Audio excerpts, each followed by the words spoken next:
नमस्कार। कृषि जगत चैनल से प्रस्तुत है राजस्थान का साप्ताहिक मौसम पूर्वानुमान। आज फाल्गुन कृष्ण पक्ष प्रतिपदा तिथि दिन गुरुवार और तारीख 13 फरवरी 2025 है।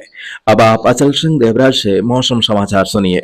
प्रदेश में इन दिनों गर्मी का असर बढ़ रहा है। पिछले 24 घंटों में राज्य के अधिकांश भागों में अधिकतम तापमान 25 डिग्री से ऊपर दर्ज हुआ है। सबसे अधिक 32 डिग्री सेल्सियस तापमान बाड़मेर में दर्ज किया गया। आज पंजाब राज्य से लगते श्रीगंगानगर और हनुमानगढ़ जिलों के उत्तरी भागों में कहीं कहीं आसमान में हल्के बादल नजर आ सकते हैं, जबकि शेष भागों में आसमान पूरी तरह से साफ रहेगा। एक कमजोर पश्चिमी विक्षोभ के प्रभाव से आज से अगले 4-5 दिनों के दौरान हवाओं का रुख बदला बदला सा रहने और कल से पश्चिमी राजस्थान में हल्के बादलों की आवाजाही शुरू होने की संभावना है।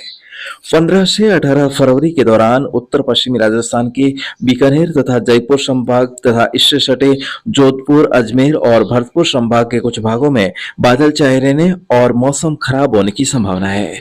उसके बाद भी 19-20 फरवरी को एक और नए पश्चिमी विक्षोभ के असर से तेज हवाएं चलने और बादल छाए रहने से मौसम रबी फसलों के लिए प्रतिकूल साबित हो सकता है।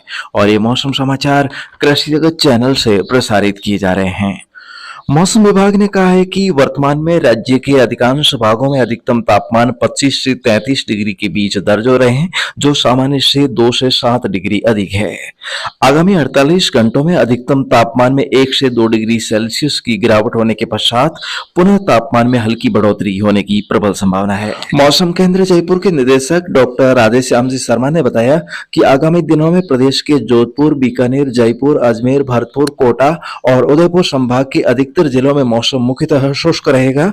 हालांकि कल रात्रि से सक्रिय होने वाले पश्चिमी विक्षोभ के प्रभाव से बीकानेर संभाग और आसपास के क्षेत्रों में 16 फरवरी को कहीं कहीं हल्की बूंदाबांदी हो सकती है। एक रिपोर्ट। फिलहाल राजस्थान के अधिकांश भागों में अधिकतम तापमान 3 से 7 डिग्री सेल्सियस ऊपर रिकॉर्ड हो रहे हैं। ज्यादातर इलाकों में अधिकतम तापमान 27 से 33 डिग्री सेल्सियस तक रिकॉर्ड हो रहे हैं। आगामी 48 घंटों में 2 से 3 डिग्री सेल्सियस अधिकतम तापमान में गिरावट होने की संभावना है। बारिश की यदि बात करें तो अगले 3-4 दिन मौसम शुष्क रहेगा। हालांकि 16 फरवरी को एक कमजोर पश्चिमी विक्षोभ के प्रभाव से कुछ इलाकों में बादल छाए रहने और उत्तरी राजस्थान में कहीं कहीं बूंदाबांदी होने की संभावना है। किसान भाई, शुष्क मौसम के बीच बादलवाई व तेज हवाओं के मौसम से बिना घबराए सरसों इत्यादि अगेती रबी फसलों की कटाई कर सकते हैं। केंद्र सरकार ने रबी सीजन 2025-26 के लिए न्यूनतम समर्थन मूल्य घोषित कर दिया है। सरकार ने किसानों से चना और सरसों की खरीद करने का निर्णय लिया है। सरसों की खरीद 28 मार्च से तथा चना की खरीद 1 अप्रैल से शुरू हो सकती है। सरकार ने एमएसपी पर किसानों से फसल खरीदने के लिए तिलहन और दलहन की कीमतों में वृद्धि की है। इस निर्णय से सरसों की खरीद 5,950 रुपए और चना की खरीद 5,650 रुपए प्रति क्विंटल के भाव से खरीदने की घोषणा की गई है। वर्तमान में समर्थन मूल्य पर मूंगफली की खरीद का कार्य जारी है। मूंगफली खरीद की समय अवधि बढ़ाकर अंतिम तारीख 28 फरवरी कर दी गई है। और आइए अब जान लेते हैं मंडियों में हाजिर भावों के बारे में। तो कल फलोदी कृषि उपज मंडी में विभिन्न कृषि जिंसों के भाव प्रति क्विंटल इस प्रकार रहे। गुवार 4,800 से 5,050 रुपए, मोठ 4,000 से 4,800 रुपए, मूंग 7,000 से 8,000 रुपए, चना 5,300 से 5,500 रुपए, मूंगफली 4,700 से 5,250 रुपए, तिल 9,000 से 11,000 रुपए, तारामीरा 4,400 से 4,600 रुपए, रायडा 5,200 से 5,350 रुपए, इसबगोल 10,500 से 12,000 रुपए, जीरा 17,500 से 20,000 रुपए, सौंफ 6,400 से 7,600 रुपए और मेथी का भाव रहा 5,000 से 5,300 रुपए प्रति क्विंटल।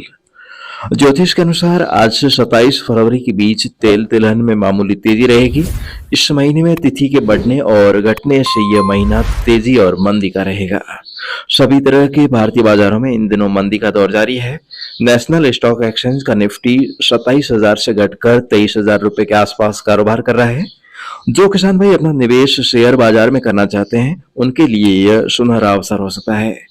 बाजार जोखिमों के अधीन है, इसलिए उतार चढ़ाव को ध्यान में रखते हुए आप म्यूचुअल फंड के माध्यम से टुकड़ों में निवेश करना समझदारी हो सकती है।